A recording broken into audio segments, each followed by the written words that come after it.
दोस्तों आज की वीडियो में बात करेंगे प्रतिशत के प्रश्नों की। परसेंटेज का बहुत ही इंपॉर्टेंट वीडियो है दोस्तों, परीक्षा में यही प्रश्न पूछे जाते हैं। वीडियो को अंत तक जरूर देखिएगा। तो चलिए स्टार्ट करते हैं दोस्तों। पहला प्रश्न है, कोई आदमी अपनी मुद्रा का 20% खो देता है, शेष मुद्रा का 25% खर्च करने के बाद उसके पास 480 रुपये बच जाते हैं, तो उसके पास कितनी मुद्रा राशि थी। ठीक है, कितनी मुद्रा राशि थी ये आपको बताना है। तो देखिए, कोई आदमी अपने मुद्रा का, वो मुद्रा आपको पता है? बिल्कुल भी नहीं पता। जब नहीं पता तो आप मुद्रा को उसको एक्स मान लीजिए। कोई राशि कितनी है नहीं पता, उसको आपने एक्स मान लीजिए। अब इस राशि का उसने क्या कर दिया, 20% खो दिया। भाई 20% खो देगा तो कितना बचेगा, 80% ही तो बचेगा। इतनी बात दोस्तों क्लियर है, 80% बचा। फिर क्या कह रहा है कि 25% खर्च करने के बाद अपनी शेष मुद्रा का, ये क्या है दोस्तों, शेष मुद्रा बची है, इसका क्या करता है वो 25% खर्च करता है। तो अपने आप में ये क्या होगी, 100% होगी। इसमें से 25% खर्च कर देगा तो कितनी बचेगी, 75% बचेगी। ठीक है, बराबर कितने हैं, 480 के हैं। ठीक है, उसके पास कितने रुपए बच जाते हैं, 480 रुपये बच जाते हैं। तो उसके पास कितनी मुद्रा थी, एक्स का मान हमको बताना है।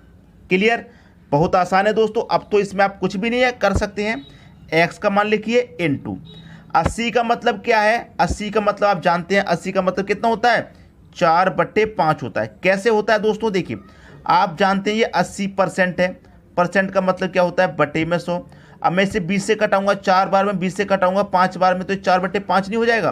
तो 80% को आप क्या लिख सकते हैं, 4/5 लिख सकते हैं, कोई फर्क नहीं है। इनटू 75 को भी आप क्या लिख सकते हैं, 25 से 25 तिरिक का 75, 25 चौके 100, तो ये 3/4 हो जाएगा। क्लियर, बराबर कितने, 480 के हैं। बस इसी को कटा के सॉल्व कर लेना है, आपके प्रश्न का सही आंसर आ जाएगा। यहां पर देखिए मैं इसे कटाऊंगा, 4 तिरिक का कितना हो जाएगा, 12। पहले दोनों का मैंने मल्टीप्लाई किया ऊपर, 4 तिरिक का 12। अब 12 से कटाऊंगा 48 को, क्या कटेगा, बिल्कुल कटेगा। 12 दूनी 24, 24 चौके 48, 12 चौके 48, 4 बार में कट गया, एक ही जीरो मतलब 40। ठीक है, नीचे का मल्टीप्लाई करूं, 5 चौके कितना हो जाएगा, 20। अब 20 का मल्टीप्लाई 4 से हो तो कितना हो जाएगा, 4 दुनिया का कितना हो जाएगा, ये 8, 1 0 2 0 800। तो एक्स का मान आपका निकल के आ गया, कितना है, 800 है। ठीक है, वो मुद्रा राशि कितनी थी, वो मुद्रा राशि कितनी थी, 800 रुपये थी। 800 कहाँ दे रखा है, सी ऑप्शन में। ये आपके क्वेश्चन का बिल्कुल सही आंसर हो गया। तो उम्मीद करता हूं कि सभी को समझ में बहुत अच्छे तरीके से आ गया होगा। क्वेश्चन का लेवल भी बढ़ेगा, बस वीडियो को आप अंत तक जरूर देखिए। अब देखेंगे अगला प्रश्न। अगला प्रश्न है, एक व्यक्ति के पास कुछ धनराशि है, धनराशि लेकिन पता नहीं है कितनी है, कुछ धनराशि है, तो उसको आप क्या करेंगे, एक्स मान लेंगे। ठीक है, उस धनराशि का क्या करता है वो 20% एक वस्तु को खरीदने में खर्च कर देता है। भाई 20% खर्च कर दिया तो कितना बचेगा, आप बोलेंगे 80% बचेगा। यहां तक किसी को कोई डाउट नहीं, 80% बचा। ठीक है, फिर क्या कह रहा है कि 5% परिवहन पर, भाई 5% उसने कहाँ कर दिया, परिवहन पर खर्च कर दिया। तो 5% उसने परिवहन पर खर्च कर दिया तो कितना बचा, 95% बचा। भाई 100 है, 100 में से 5% खरेगा तो 95% बचेगा। फिर क्या कह रहा है कि 120 रुपये उसने दान कर दिए। 120 रुपये वो क्या कर देता है, दान कर देता। दान कर रहा है ना, खर्च कर रहा है, तो इसका मतलब माइनस आएगा। ठीक है, बराबर कितने हैं, उसके पास 1400 रुपये हैं। उसके बाद बराबर कितने रुपए बचते हैं, 1400 रुपये बचते हैं।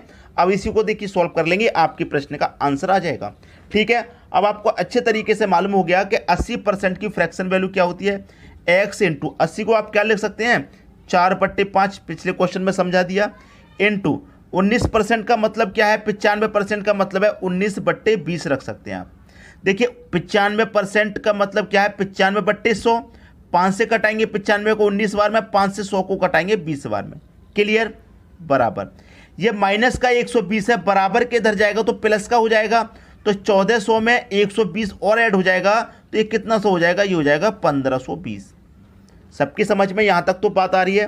अब देखिए 19 से 152 पूरा पूरा कटता है 8 बार में, 19 8 152 और एक ही जीरो, तो एक 80 बार में पूरा पूरा कट गया। क्लियर यहां तक बात। 4 से कटाऊंगा मैं 80 को, ये कटेगा 20 बार में। 5 का मल्टीप्लाई 20 से कर दूं दोस्तों, ये कितना हो जाएगा, 100 हो जाएगा। और 100 का मल्टीप्लाई कितने से, 20 से कर दूंगा तो कितना हो जाएगा दोस्तों, 2 1 कम 2, 2 जीरो और 1 जीरो कितना हो जाएगा, 3 जीरो मतलब 2000। एक्स की वैल्यू आपकी कितनी आ गई, 2000 आ गई एक्स की वैल्यू। एक्स का मान कितना आ गया, एक्स का मान आ गया दोस्तों आपका 2000। इतनी बात समझ में आई। अब प्रश्न में क्या पूछा है उसे सॉल्व करना है। प्रश्न में पूछ रहा है कि उसके द्वारा परिवहन पर किया गया खर्च कितना था। भाई परिवहन पर कितना खर्च किया उसने, 5%। राशि कितनी है आपकी, 2000। एक्स का मान आपको पता चल गया 2000 है, ठीक है। तो 2000 लिखेंगे इनटू 20% उसने क्या किया, वस्तु खरीदने में खर्च। तो 80% बचा। कितना बचा दोस्तों, 80%। परसेंट का मतलब बटे में 100। इतनी बात क्लियर है। इनटू 5% क्या है, परिवहन पर खर्च। तो 5% का मतलब बटे में 100। ये बात आपको मालूम है। तो 2 जीरो और 2 जीरो 4 हैं, तो 4 से क्या होगा, ये 4 जीरो कट जाएंगे, 3 ये कट गए, चौथा ये कट गया, ठीक है। ये 4 जीरो थे तो मैंने 4 जीरो कटा दिए। 2 अट्ठे 16, 16 पच्चे कितना हो जाएगा, आप कहेंगे सर 80 हो जाएगा। तो परिवहन पर उसने कितना रुपया खर्च किया, 80 रुपया उसने परिवहन पर खर्च किया। डी ऑप्शन में दे रखा है 80, ये आपके क्वेश्चन का बिल्कुल सही आंसर हो जाएगा। बहुत बढ़िया क्वेश्चन लेकर के आया हूं दोस्तों, अच्छे तरीके से समझाऊंगा, अंत तक जरूर देखना। अब देखेंगे अगला प्रश्न। अगला प्रश्न है, राम ने अपनी आय का 4% दान कर दिया, शेष का 10% बैंक में जमा कर दिया। अब यदि उसके पास 8640 रुपये बचे हों तो उसकी आय कितनी है। राम अपनी आय का, नहीं पता उसकी आय कितनी है, हमको आय ही तो पता करने, नहीं पता उसकी आय कितनी है तो हम एक्स मान लेते हैं। अपनी आय का वो क्या करता है, 4% दान कर देता है। तो उसकी जो भी आय होगी 100% होगी, उसमें से 4% दान कर दिया, इसका मतलब कितना बचा, 96% बचा, ठीक है। उसमें से क्या करता है, 10% बैंक में जमा कर देता है। अब देखिए दोस्तों, जब 10% बैंक में जमा कर देगा तो 90% बचेगा, ठीक है। लेकिन अब उसके पास कितने रुपए बचे हैं, 8640 रुपये। 8640 रुपये उसके पास बचे हैं। अब यहाँ पर बस इसको सॉल्व कर लीजिए, आंसर आ जाएगा, ठीक है। एक्स इंटू, देखिए यहाँ पर क्या है, 96%। 96% की जो फ्रैक्शन वैल्यू होती है वो कितनी होती है, 24/25, ठीक है। इंटू 90 की जो फ्रैक्शन वैल्यू होती है वो क्या होती है, 9/10 होती है। कैसे होती है दोस्तों, देखिए 96/100% का मतलब बटे में 100। तो मैं इसे देखिए 4 से कटाऊंगा, तो 4 से कटाऊंगा इसको 24 बार में, 4 से कटाऊंगा 100 को 25 बार में। इस तरीके से दोस्तों ये आपकी 24/25 आती है, ठीक है। 90% का मतलब 90/100। तो 10 से 90 को कटाऊंगा 9 बार में, 10 से 100 को कटाऊंगा 10 बार में, तो 9/10। इस तरीके से आती है ये वैल्यू। बराबर में कितना, 8640। बस इसको सॉल्व कर लीजिए, आंसर आ जाएगा। 9 से कटाऊंगा ये पूरा पूरा कटेगा, 9 9 का 81, 5 बचेगा 54, 9 छिक्के 54 और 1 ही जीरो। अब 24 से 24 चौके 96 कटेगा, पूरा पूरा 1 ही जीरो मतलब 40, ठीक है। अब 25 का मल्टीप्लाई मैं 4 से करूंगा तो 25 चौके कितना हो जाएगा, 100 हो जाएगा, और 1 ही जीरो मतलब 1000। अब गुने में कितना है दोस्तों, 10 भी तो है, तो गुना 10 और कर दीजिए, तो 1 जीरो इसमें और बढ़ जाएगा, 1 2 3 जीरो ये हो गए, 1 ही जीरो 4। तो एक्स की वैल्यू कितनी आ गई, 10,000। ये आपका आंसर आ गया। उसकी आय पूछ रहा था कितनी है, 10,000 है, और ये दे रखा है 10,000 कहाँ, डी ऑप्शन में। सबकी समझ में सवाल बहुत अच्छे से दोस्तों आ गया होगा। अब देखेंगे अगला प्रश्न। अगला प्रश्न है, राम अपनी आय का 20% मकान किराए पर खर्च किया, शेष का 70% घरेलू चीज़ों पर खर्च किया। यदि उनकी बचत 1800 रुपये की हो तो उनकी कुल आय कितनी है। आय पूछ रहा है तो नहीं पता आय कितनी है, तो मुझे एक्स मान लेते हैं। उसने क्या किया, अपनी आय का 20% मकान पर खर्च कर दिया, तो 80% बचा, ठीक है, 80% बचा। 70% घरेलू चीज़ों पर खर्च किया, तो 100 में से 70 खर्च कर दिया, तो 30% बचा। और रुपए में कितना बचा है उसके पास, 1800 रुपये बचा है। सॉल्व कर लीजिए दोस्तों इसी को। x इंटू 80% का मतलब आप जानते हैं 4/5, ठीक है, इंटू 30% का मतलब आप जानते हैं दोस्तों, देखिए 30% का मतलब बटे में 100। 1 जीरो से 1 जीरो कटाऊंगा, 3/10 तो बचा, तो 3/10 होता है 30% की फ्रैक्शन वैल्यू, बराबर कितना, 1800। सॉल्व कर लीजिए दोस्तों, बस आगे आपके प्रश्न का सही आंसर। देखिए यहाँ पर मैं कटाऊंगा 3 से, 3 छिक्के 18 कटेगा, 2 जीरो मतलब 600, क्लियर, 600 कट गया। अब यहाँ पर मैं 4 से कटाऊंगा 600 को, तो कटेगा 4 एकम 4, 2 बचेगा 20, 4 पंजे 20 और 1 ही जीरो 150 बार में 4 से ये कट गया, ठीक है। अब 5 का मल्टीप्लाई 10 से करूंगा कितना हो जाएगा, 50 हो जाएगा, और 50 का मल्टीप्लाई कर दो इतने से, 15 25 कितना, 75 हो जाएगा, 1 जीरो 2 जीरो हो जाएंगे 7500। तो एक्स कितना आ गया आपका, उसकी आय कितनी है दोस्तों, उसकी आय है 7500 रुपये। कहाँ दे रखा है? बी ऑप्शन में। ये आपके क्वेश्चन का बिल्कुल सही आंसर हो जाएगा। ठीक है दोस्तों, तो अच्छे अच्छे प्रश्न हैं। कोई भी कंफ्यूजन होगा तो कमेंट बॉक्स में जरूर बताइएगा। अच्छा लग रहा है तो वो भी बताइए कि सर आप बहुत अच्छे तरीके से पढ़ाते हैं, कभी भी कोई गलती नहीं करते। ठीक है, अब देखते हैं अगला प्रश्न। अगला प्रश्न है, किसी परीक्षा में 60% छात्र अंग्रेजी में पास हुए, 70% हिंदी में और 40% दोनों में, तब अंग्रेजी और हिंदी दोनों में अनुत्तीर्ण छात्रों की संख्या क्या थी? बहुत ही अच्छा प्रश्न है।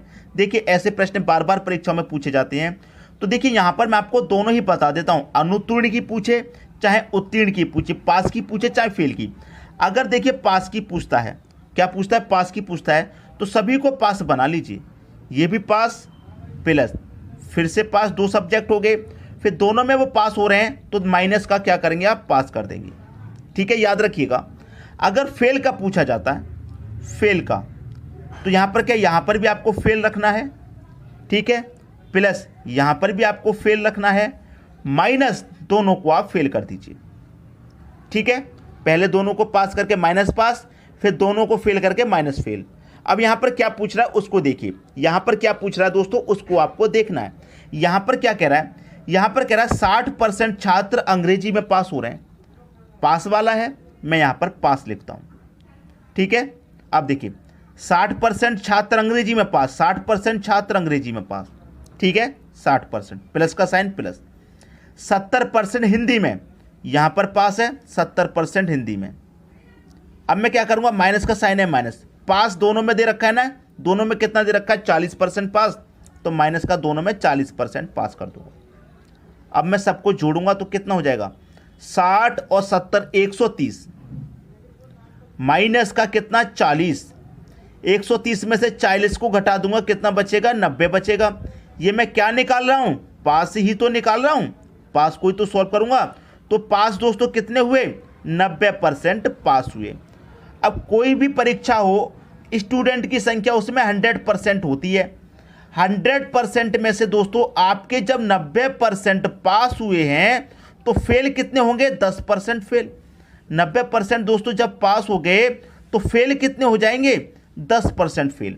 क्या पूछ रहा है? अनुत्तीर्ण छात्रों की संख्या, अनुत्तीर्ण मतलब फेल, तो फेल कितने हुए हैं दोस्तों? 10%। पहला ऑप्शन सही हो जाएगा। सभी की समझ में बात बहुत अच्छे से आगे होगी। कभी भी इन प्रश्नों में अब आपको गलती नहीं करनी है। अब देखेंगे एक और प्रश्न, जिससे क्या होगा और अच्छे तरीके से आपकी समझ में आ जाएगा। ठीक है दोस्तों, अब देखते हैं अगला प्रश्न। अगला प्रश्न है, किसी परीक्षा में 52% विद्यार्थी हिंदी तथा 42% अंग्रेजी में फेल हुए। ये फेल होने वाला है, तो यहाँ पर दोस्तों मैं लिख देता हूँ, पहले की तरह हमको फेल वाला निकालना है। मैं यहाँ पर भी फेल लिखूंगा, ठीक है, प्लस यहाँ पर भी फेल लिखूंगा, ठीक है, फिर माइनस कर दूंगा दोनों को फेल। यही तो मैंने बताया था कंसेप्ट, समझ में आ गया? तो हमको क्या करना? फेल वाला निकाल लेना है। पहले कितने फेल हुए हैं? 52% फेल हुए हैं, तो मैं यहाँ पर 52% लिख दूंगा, प्लस फिर कितने? 42% फेल हुए हैं, तो मैं 42%। दोनों मिलाकर कितने फेल हुए हैं? दोनों में मिलाकर 17% दोस्तों फेल हो रहे हैं। 52 और 42 को जोड़िए, 2 और 2 कितना? 4, 5 और 4 9, 94% दोस्तों क्या है यहाँ पर? दोनों को मैंने जोड़ लिया। माइनस कितना करूँगा? 17% दोस्तों माइनस करूँगा। ठीक है, ये मैं फेल निकाल रहा हूँ, याद रखिएगा। 94 में से माइनस कर दीजिए 17 को, 94 से माइनस करेंगे 17 तो कितना बचेगा? आप बोलेंगे सर 77% बचेगा। ये मैं क्या निकाल रहा हूँ? ये फेल ही तो निकाल रहा हूँ। तो इसका मतलब 77% क्या होंगे? फेल होंगे। कोई भी परीक्षा होगी उसमें स्टूडेंट की संख्या अपने आप में 100%। अब 100 में से कितने दोस्तों? 77% आपके जब फेल हो गए, क्या हो गए? फेल 77। तो पास कितने हुए? 23% पास हुए। समझ में आई बात? पूछा क्या है उसने? उसने पूछा है कि कितने प्रतिशत विद्यार्थी दोनों विषयों में पास हुए। पास का पूछ रहा है ना, तो पास कितने हो रहे हैं? 23%। कहाँ दे रखा है? आप बोलेंगे सर सी ऑप्शन में दे रखा है। ये आपके प्रश्न का क्या हो जाएगा? बिल्कुल सही आंसर। कभी भी गलती आपको नहीं करनी। समझ में आ रही है दोस्तों बात? कभी भी गलती आपको इन प्रश्नों में नहीं करनी। वीडियो पसंद आया लाइक करें, दोस्तों में शेयर करें। चैनल को सब्सक्राइब नहीं किया तो सब्सक्राइब कर लीजिए और बेल आइकन का बटन दबाइए। इसी तरह का वीडियो देखने के लिए सबसे पहले नोटिफिकेशन पहुंचेगा आपके पास, अगर आप बेल आइकन का बटन दबा देंगे, चैनल को सब्सक्राइब कर लेंगे। ठीक है दोस्तों, और परीक्षा में यही प्रश्न पूछे जाते हैं। आप पिछले क्वेश्चन को उठा करके देख लीजिए। ठीक है दोस्तों, वीडियो देखने के लिए आपका बहुत बहुत धन्यवाद।